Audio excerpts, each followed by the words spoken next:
It was hot. Major Andrew Selkirk of the Royal Borderers smoothed a hand over his forehead and ducked as the movement brought an instant response from a Turkish sniper. The bullet smacked into the sandbag behind his head, so a small trickle of sand eased out. "I thought our artillery would keep Jacko's heads down." Lieutenant Turnbull sounded nervous. Selkirk looked at him. It seems the Jacko Turk has other ideas.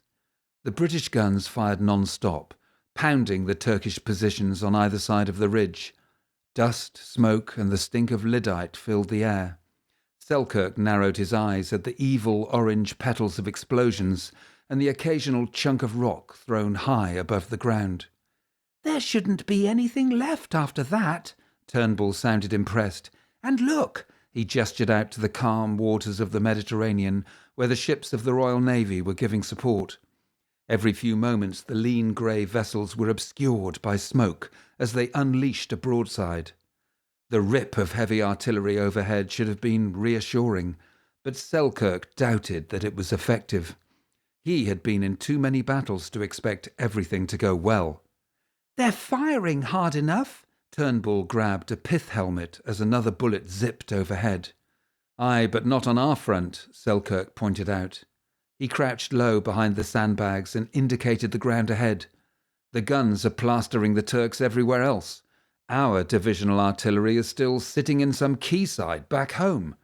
"The Navy boys will change targets soon," Turnbull shouted above the constant roar of the guns.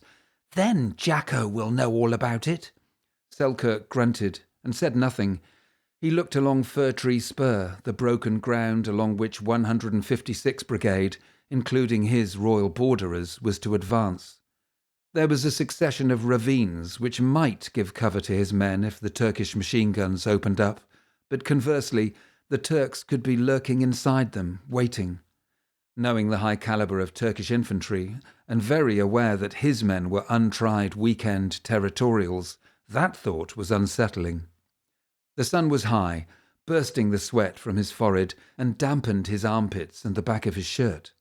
Selkirk checked his watch. It was coming up to 10:30 on the 28th of June 1915. The attack was scheduled for 10:45, 15 minutes ahead, but so far the guns had not dented the Turks' positions on the spur. He cautiously raised a trench periscope above the line of sandbags and peered forward.